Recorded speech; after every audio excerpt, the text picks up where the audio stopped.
يعبد في السماوات والأرض، وأشهد أن لا إله إلا الله الواحد الأحد لا شريك له، وأشهد أن سيدنا وحبيبنا ومصطفانا محمد عبد الله ورسوله.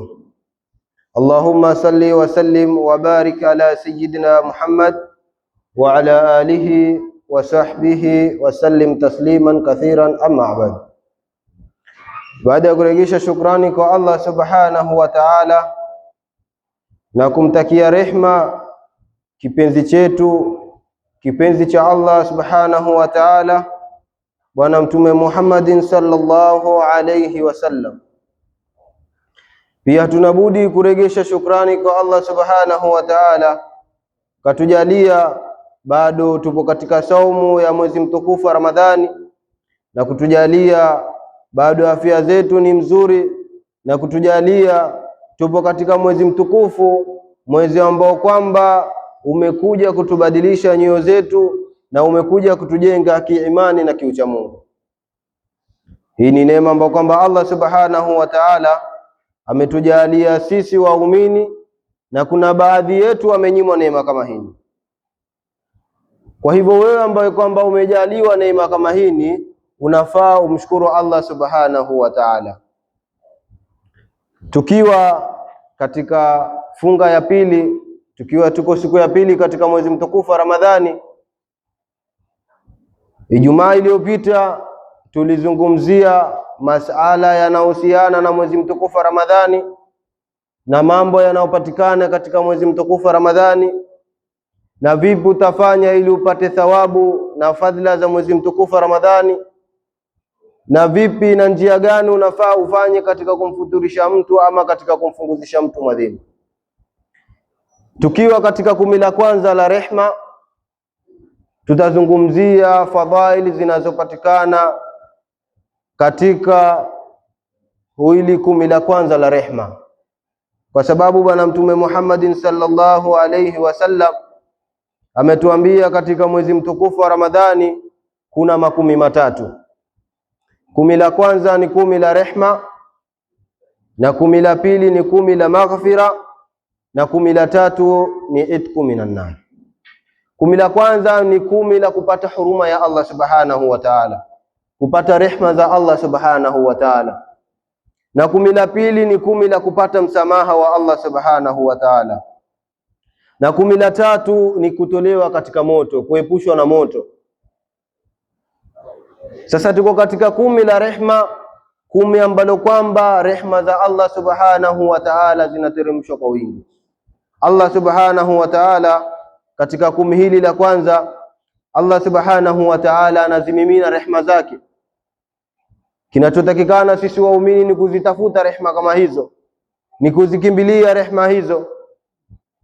Na kuzikimbilia rehma hizo sio kwamba utoke uondoka zichukue tu, bali ni kufanya ibada, ni kufunga kisawasawa, ni kumtii Allah subhanahu wa ta'ala, kusimama usiku, ndio utazipata hizo rehma za Allah subhanahu wa ta'ala.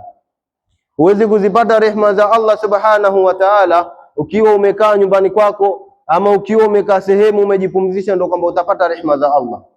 Ni mpaka ufunge kisawasawa,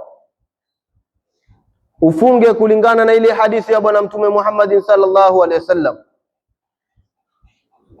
Uswali swala za sunna, uziswali swala za faradhi kwa wakati, ujitahidi kusimama usiku kufanya ibada, ndio tupate hizo rehma za Allah subhanahu wa ta'ala.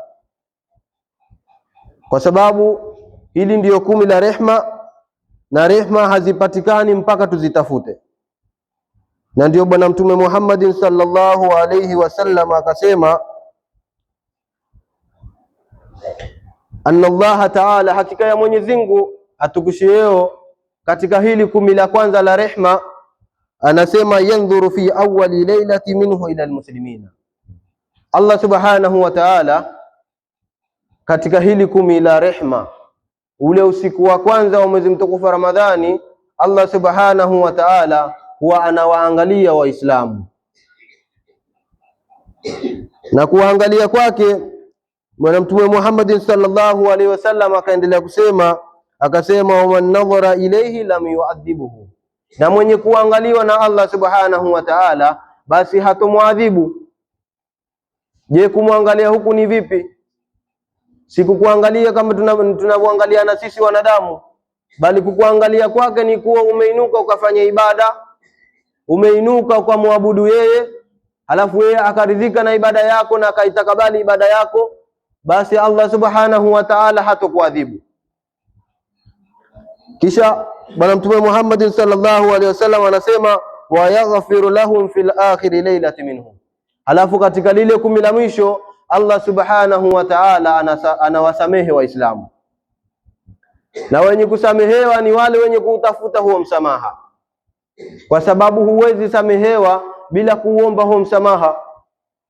Ni mpaka uinuke, ujipinde, umuombe Allah msamaha, umwabudu yeye, utekeleze yale maamrisho yake, ndio Allah subhanahu wa ta'ala akupe msamaha wake.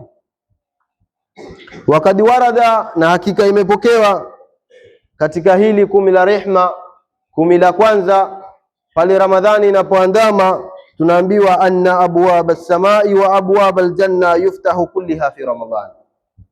Tuambiwa kwamba hili 10 la rahma, Ramadhani kisha kuandama, mlango wa samai, mlango wa mbingu na milango ya pepo huwa inafunguliwa yote katika huo mwezi mtukufu Ramadhani. Allah subhanahu wa ta'ala katika hili 10 la kwanza anafungua milango ya mbingu na anafungua milango ya pepo yote, anaifungua na iacha wazi. Bimaana anataka sisi tuingie peponi. Sasa ni wewe utachagua utaingia mlango gani, ama ni wewe utaamua mwenyewe kwamba nitaingia katika mlango wa pepo ama nitaenda kufuata katika mlango wa moto.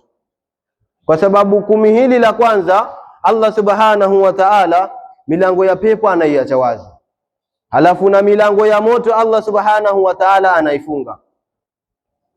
Ameiacha wazi ni sisi tujuhudike, tufanye ibada tu ili tupate kuingia katika pepo yake, na ameiacha wazi ili sisi wanadamu wale ambao kwamba ni wadhaifu katika kufanya ibada, katika kutafuta khairati katika mwezi huu tujipinde ili tupate kuingia katika pepo yake, kwa sababu huu ni mwezi ambao kwamba kuna fadhila nyingi ndani yake, pana fursa nyingi ndani yake, pana bonus nyingi ndani yake, kwa sababu unaambiwa ukifanya jema moja walipwa faradhi ya miezi mingine, na ukifanya faradhi moja walipwa faradhi 70 ya miezi mingine. Sasa hiyo ni fursa ambayo kwamba tumepewa sisi waumini, tumepewa sisi ummati Muhammad. Allah subhanahu wa ta'ala anatupenda sisi waja wake, ila sisi ndio hatujipendi na hatumpendi Allah subhanahu wa ta'ala, kwa sababu Allah subhanahu wa ta'ala amewekea fursa nyingi, amewekea fursa za kuingia peponi, lakini sisi wenyewe ndio hatuzitaki. Kisha Bwana Mtume Muhammad sallallahu alaihi wasallam anasema katika hili 10 la kwanza Allah subhanahu wa ta'ala anawafunga mashetani na majini wale waovu. Mashetani na majini waovu katika hili 10 la kwanza mpaka Ramadhani kuisha huwa wote wanaenda kufungwa baharini. Kwa ufupi, Ramadhani kisha kuingia huwa hakuna shetani wala hakuna jini, huwa majini na mashetani waovu wote wamefungwa. Lengo la kufanywa hivyo ni kwa sababu wasije kutushawishi na kutuharibia saumu zetu na ibada zetu. Ndio lengo la kufungwa mashetani na hawa majini. Lakini utampata mwanadamu au Muislamu mashetani wamefungwa na majini wamefungwa, lakini katika mwezi mtukufu Ramadhani bado anamuasi Allah subhanahu wa ta'ala. Swali litakuja kwamba hii miezi mingine mtu akimuasi Allah anamsingizia sheitani, anasema bwana shetani amenishawishi, ama nimepitikiwa bwana, ni shetani bwana, si mimi. Sasa katika huu mwezi mtukufu Ramadhani mashetani na majini wamefungwa, utamsingizia nani? Nani wa kumsingizia kama mashetani na majini washafungwa? Na huu ni mwezi ambao kwamba hakuna watu waovu wenye kukushawishi kukupoteza, bali kuna shetani mmoja ambaye kwamba ana nguvu kuliko hata hao mashetani waliofungwa. Na huo shetani huo tunatembea naye sisi wenyewe. Ni shetani gani huyo? An-nafs. Hii nafsi yetu ni shetani tosha. Lau utaipelekesha vizuri itakuwa imetoka katika ushaitani. au la utaiacha na kuifuata vile inavyotaka yeye, itakuwa umeipa njia ya kuwa yeye ndo ni shetani, kwa sababu nafsi ndio yenye ushawishi mkubwa kuliko hata shetani mwenyewe. Shetani kawaida hakuchukui kukupeleka katika baya, bali shetani anakushawishi na kuondoka, ila nafsi yako ndiyo yenye kukariri yale maneno aliyosema shetani, mpaka mwisho wa siku kaenda kumkufuru Allah, au mwisho wa siku kwenda kumuasi Allah, au mwisho wa siku kwenda ukafanya mambo ambayo kwamba yatamudhi Allah subhanahu wa ta'ala. Shetani atakuja atakwambia fanya jambo fulani, ama leo usifunge, mtukane huyo, zini na huyo, mtukane mamako, iba cha huyo, alafu anaenda zake. Sasa nafsi yako inarudia yale maneno, achukua bwana, hakuna lolote, hakuna mwenye kukufanya chochote bwana, wewe ndo mwenye nguvu. Ndo pale unachukua kitu cha mtu bwana, zini tu na kuni nini, hakuna lolote. Ndo pale unazini na mke wa mtu, unazini na mababa na mabanati wa watoto wazee wa watu bwana, hakuna lolote, fanya hivi. Sasa ile nafsi yako ndio inakushawishi, kwa sababu inarudia yale maneno. Shetani anaongea tu kidogo kukushawishi, anaenda zake. Hakushiki mkono akakupeleka katika ovu, hakushiki mkono akakupeleka katika shamba la watu kaibe, ama akakupeleka katika nyumba ya mtu kaibe, bali nafsi yako ndiyo itakayokushawishi mpaka utaenda kufanya hilo asi. Sasa ni wewe mwanadamu, kwa sababu Allah subhanahu wa ta'ala amekujalia una afya nzuri, Allah subhanahu wa ta'ala amekujalia una nguvu, Allah subhanahu wa ta'ala amekujalia una akili kuliko hawa viumbe vingine, kwa sababu wanyama hawajepewa akili, lakini wewe kiumbe mwanadamu umepewa akili ya kufikiria.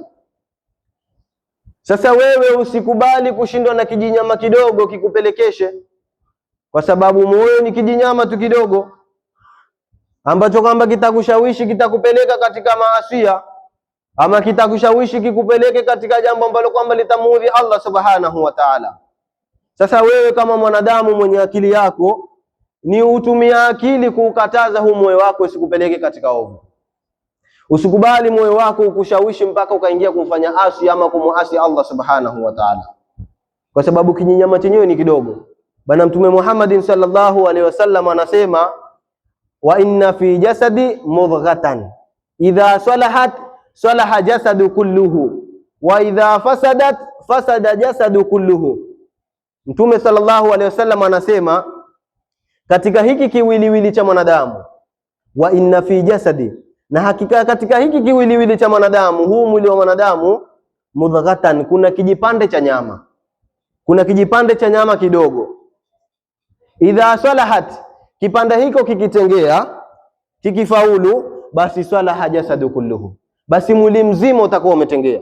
Kama kipande hiko cha nyama kimefaulu, kimekuwa kizuri, basi mwili wako mzima wote umekuwa mzuri.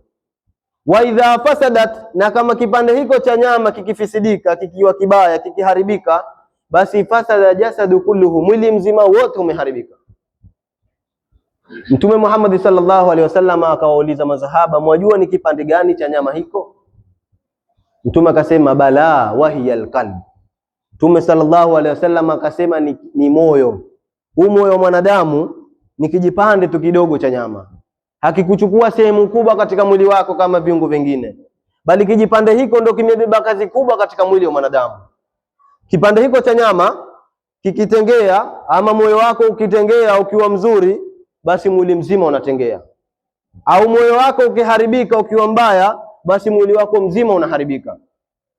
Ndio utapata mtu sura yake ni mzuri, muonekano wake ni mzuri, mwili wake ni mzuri, ana nguvu na afya yake, lakini moyo wake ni mchafu, moyo wake ni dhaifu, moyo wake umejaa weusi. Lakini utapata mtu ni mnyonge, hana afya mzuri, hana muonekano mzuri, lakini moyo wake ni mzuri, moyo wake una nuru, moyo wake una taa ya kumtii Allah subhanahu wa ta'ala, moyo wake una ucha Mungu wa kumwogopa Allah subhanahu wa ta'ala. Sasa tukitaka tutengeze miili yetu, ni mwanzo tutengeneze moyo wetu, kwa sababu moyo ukishakutengea hata mwili mzima utatengea. Sasa katika huu mwezi mtukufu wa Ramadhani, katika hili 10 la kwanza, kwenye kutafuta hizi rehma, ni lazima tufanye ibada kwa ajili ya Allah subhanahu wa ta'ala. Ni lazima tujipinde kusimama usiku kuswali sunna, lakini uswali kwa ajili ya Allah subhanahu wa ta'ala. Usiswali kwa ajili watu fulani wakuone, ama usiswali kwa ajili ya mtu fulani, bwana ameniambia nikaswali, ama mtu fulani amekuchukua kinguvu, bwana twende tukaswali. Wewe swali kwa ajili ya Allah ili upate malipo yako. Ukiswali kwa ajili ya mtu hutopata malipo kwa Allah subhanahu wa ta'ala, bali utapata sifa hapa duniani tu kwa wanadamu wenzako. Kwa sababu kitu kinachoharibu ibada zetu, kinachoharibu amali zetu ni riaa, kujionyesha. Ukafanya kitu kwa kujionyesha, ile amali yako yote inaharibika.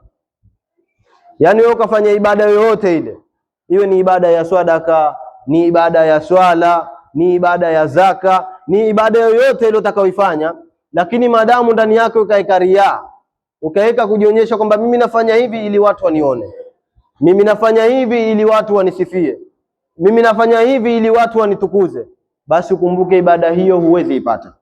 Utapigwa nao ya uso. Ukishamaliza kuswali, ukitoka na ya kunjwa pigwa na uso, basi takuwa kila siku nakuja kuinama na kuinuka tu. Ibada takikana ukifanya uifanye kwa ajili ya Allah subhanahu wa ta'ala.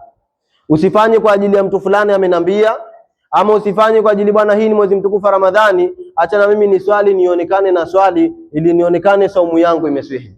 Wewe swali kwa ajili ya Allah. Hata kama ulikuwa huko nyuma huswali, umeanza katika huu mwezi mtukufu Ramadhani, swali kwa ajili ya Allah. Allah huenda akakubadilisha ikawa hii ndio kabuli yako, kawa siku zote unaswali, huachi tena swali.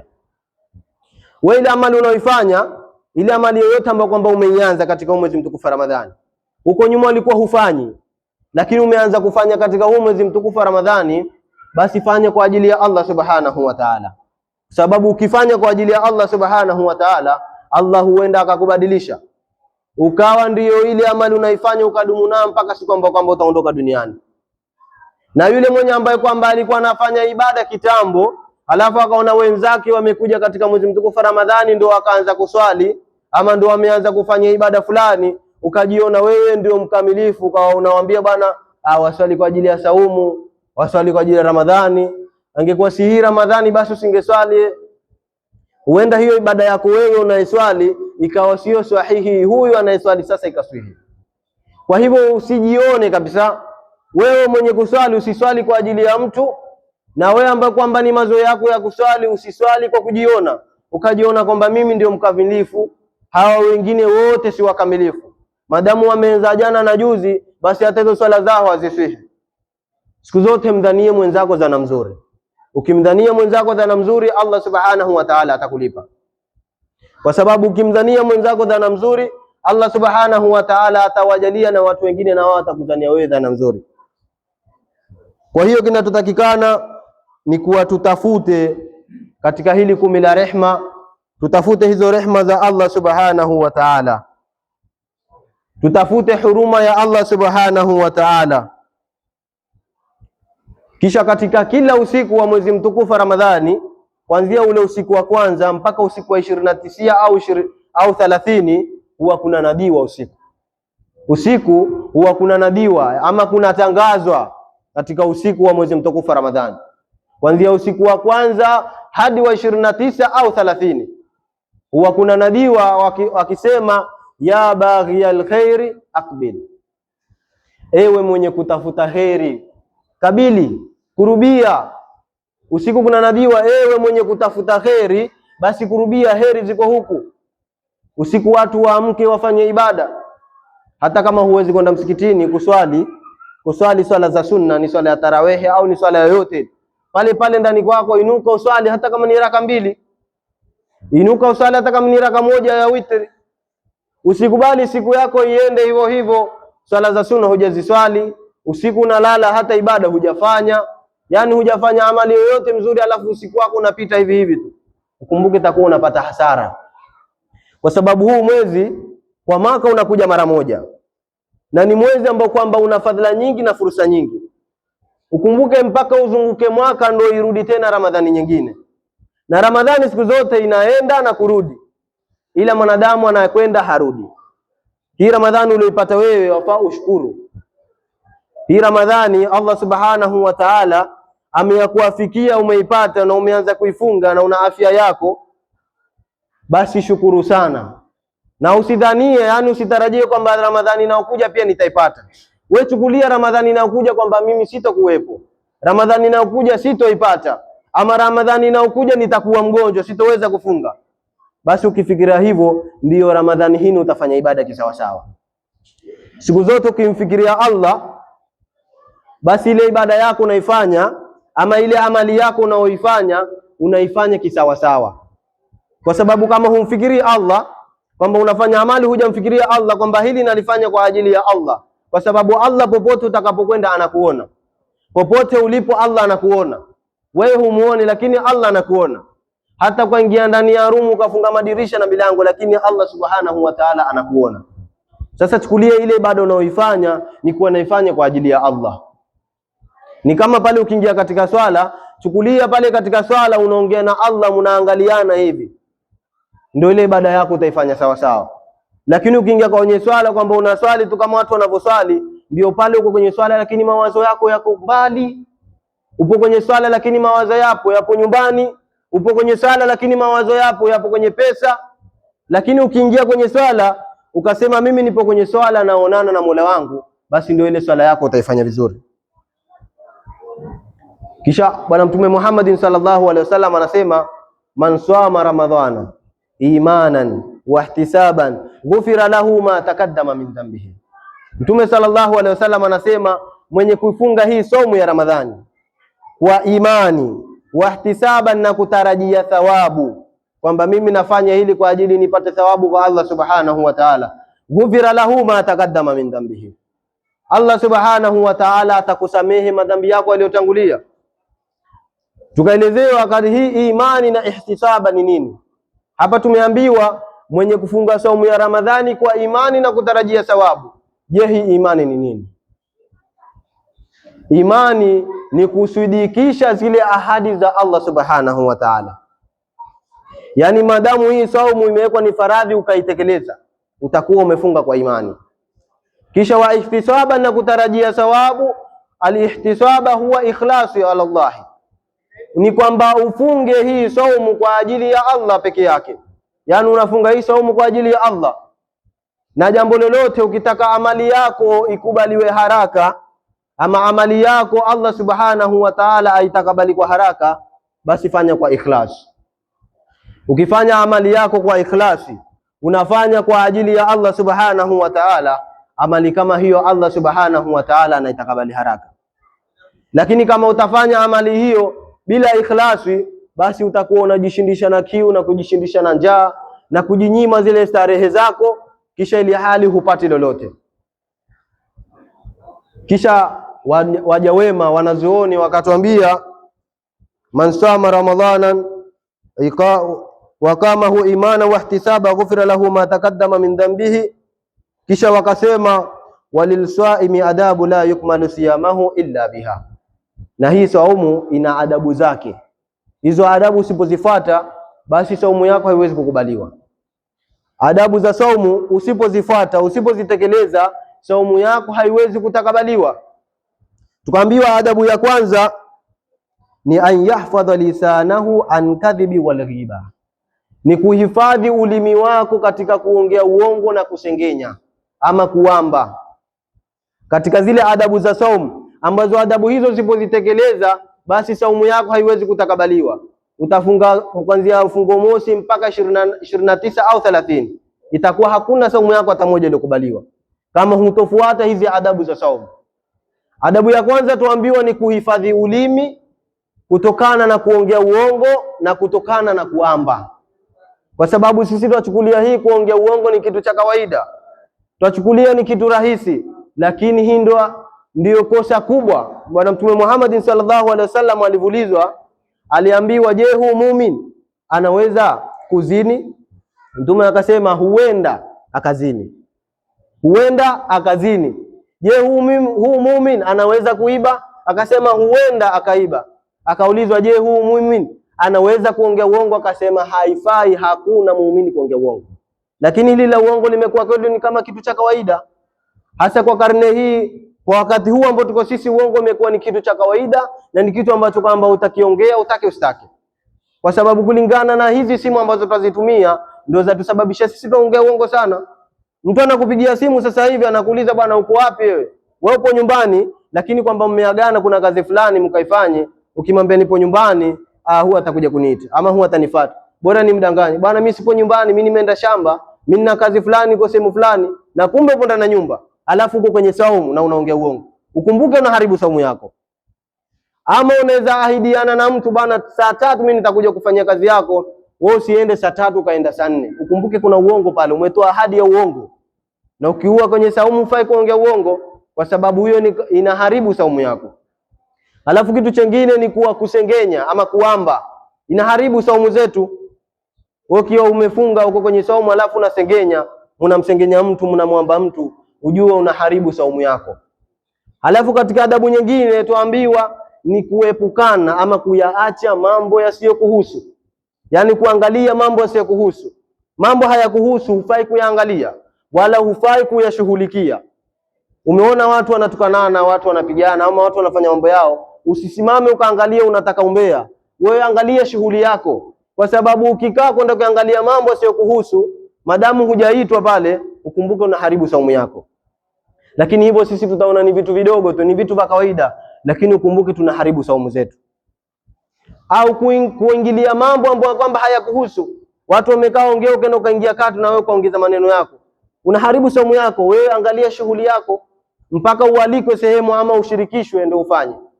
Alafu jambo lingine ni kujihifadhi na matumbo yetu. Haya matumbo yetu kuyahifadhi kwa kile tunachokiingiza katika tumbo letu. Kile unachokiingiza katika tumbo lako yafaa ukiangalie ni kitu gani unakiingiza katika tumbo lako. Je, ni kitu ni cha halali? Je, hiki kitu kina yakini, hakina wasiwasi? Maanake utawezekana unakula chakula lakini si cha halali. Chakula chenyewe umeletewa ni mwanao au ni wewe mwenyewe umeenda kutafuta kwa njia ambayo kwamba sio. Umemuibia mwenzako, ukaenda kuuza hiko kitu ukapata pesa ukanunua chakula, kile chakula ukile na haribu saumu yako. Umeletewa chakula, una wasiwasi nacho, kwamba hiki chakula leo niletea bwana nina wasiwasi naye kwamba huenda amekiiba. Ni nazi, ni maembe, ni kitu chochote umeletewa, wajua kwamba huyu fulani hana kazi na hiki kitu hawezi kukipata, ameenda kuiba huko, una wasiwasi nacho. Kile chakula ukikila unaharibu saumu yako, kwa sababu huna yakini nacho, una wasiwasi nacho. Alafu jambo lingine la mwisho nalotakikana hasa wakati wa kufuturu, unafaa uangalie ni kitu gani unafuturu nacho na ni mtu gani unafuturu kwake. Maana unaweza alikwa na mtu kwenda kufuturu, akamwambia bwana mimi nimekualika leo njoo futuru kwangu. Muangalie yule mtu anaenda kufuturu kwake ni mtu gani? Ni mtu wa aina gani? Umealikwa iftari, mtu mwenyewe aliyekualika iftari hana kazi. Unajua tabia zake, huyu ni mwizi, huwa hafanyi ibada yoyote, huyu tabia zake ni chafu. Halafu amekualika kula iftari, ukakula kile chakula, huna uhakika na kile chakula kwamba hiki chakula ni cha halali, amekipata kwa njia cha sawa, ama chakula chenyewe ameenda kudhulumu mtu. Kwa hivyo natakikana uangalie chakula anachokiingiza katika tumbo lako, na yule anayekufuturisha ama kukupa kile chakula umwangalie ni mtu gani. Kwa sababu tusifuturu ama tukafungua mwadhini tukaharibu saumu zetu kwa vyakula ambavyo kwamba vina maana. Wazaletewa madafu. Tuchukue mfano mdogo tu, mtu amekupa dafu. Dafu lenyewe wajua huyu mtu hana shamba na hajaenda shambani kwao ama amepewa ruhusa na mtu kuangua madafu. Wajua kwamba huyu na hakika hili dafu lenyewe ameenda kuliiba. Alafu akakupa wewe ukafungulia nalo mwadhini. Ukumbuke unaharibu saumu yako. Kwa hiyo kinachotakikana ni tufuate hizi adabu za saumu. Tukisha kuzifuata hizi adabu za saumu, ndiyo saumu zetu zitatakabaliwa. Kwa sababu usipozifuata, ndiyo pale siku ya kiyama tumeenda kuonana na Allah subhanahu wa ta'ala, waonyesha saumu zako zote hazina mpango. Yani miaka yako yote 20, 30, 40 umefanya ibada, alafu waje waambie ibada zako zote hazina mpango. Kwa hivyo tusipokuwa makini kufuatilia haya mambo tunayoyafanya, kufuatilia hizi adabu za saumu, basi ukumbuke tutajishindisha na kiu na tutajishindisha na njaa na kujiachisha na mambo yetu ya starehe. Kwa hiyo inshallah nitakomea hapa. Tumuombe Mwenyezi Mungu Subhanahu wa Ta'ala atujalie tuwe ni wenye kusikia mazuri na tuwe ni wenye kufuata mazuri. Wassalamu alaikum wa rahmatullahi